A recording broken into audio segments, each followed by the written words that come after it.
Assalamualaikum warahmatullahi wabarakatuh. Bismillah, alhamdulillah, wassalatu wassalamu ala rasulillah wa ala alihi wa ashabihi wa mawalah, amma ba'du.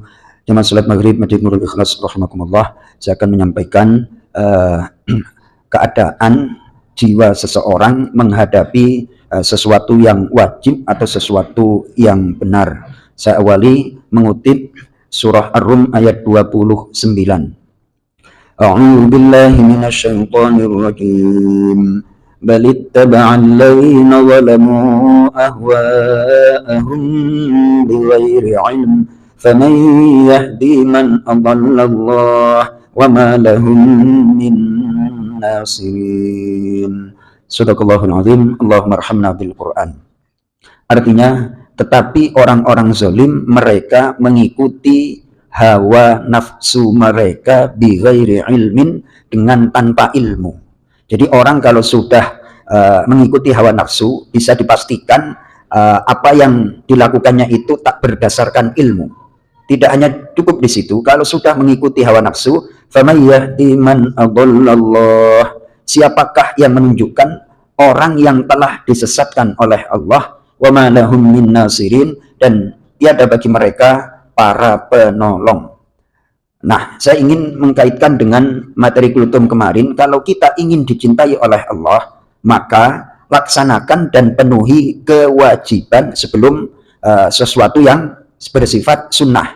Saya punya adik saya itu pernah jadi mutawif. Nah, ketika di Mekah banyak teman-temannya itu, ini mohon maaf nih, sebagian dari orang yang ikut jamaah tabligh. Kemudian bukan jamaah tablighnya yang salah. Nah, jamaah tabligh itu ketika mau mengajak dakwah seseorang itu ada tertibnya. Keluarga nggak boleh ditelantarkan, harus dipenuhi nafkahnya dan seterusnya. Ternyata itu kan masih sepantaran. Kenapa begitu getol untuk khurut? Ternyata di rumahnya punya banyak anak kecil-kecil. Yang namanya ngerawat anak kecil itu nyenengin apa ngeselin? Ya, kadang khurut itu dijadikan alasan untuk keluar atas nama khurut fi sabilillah. Nah, khurut fisabilillahnya nggak salah, akan tetapi ninggalinnya itu. Nah, terus akhirnya bagaimana pendidikannya? Masa anak lebih dari 2 atau 3 masih kecil-kecil diserahin sama ibu, baru di sini digendong, sono nangis, yang satu nangis terus yang lain ingusan, apa nggak ngeselin tuh? Nah, ya Mas Toto ya, terkadang sesuatu yang wajib itu tidak mengundang. Jadi melakukan kewajiban atau ketaatan itu kadang tidak keren. Kadang nggak apa Mas Ferry? Itu wajib, tapi nggak keren. Kenapa nggak keren? Nggak disenengin oleh nafsu. Nah, terus ada kaidah di dalam kitab Hikam yang intinya seperti ini. Apabila menyertai Anda 2 hal, maka perhatikan yang paling berat bagi nafsu. Ikuti, karena tidaklah berat bagi nafsu kecuali itu yang benar. Idzal tabasa 'alaika amrani fanzur athqalahuma fattabi'ha fa innahu la yathqulu 'alan nafsi illa ma kana haqqan. Apabila Anda menghadapi 2 hal, terus pilih yang paling berat bagi nafsu, karena sesungguhnya tidaklah berat bagi nafsu kecuali itulah yang paling benar. Maka merawat anak ini dalam konteks kehidupan, saya banyak melihat ayat-ayat kauniyah itu. Kenapa harusnya anak itu diperhatikan dan lain sebagainya. Bahasa saya kemarin itu saya bertanya, bukan terobsesi, akan tetapi ambisi. Padahal ekonominya udah mapan, enak tuh.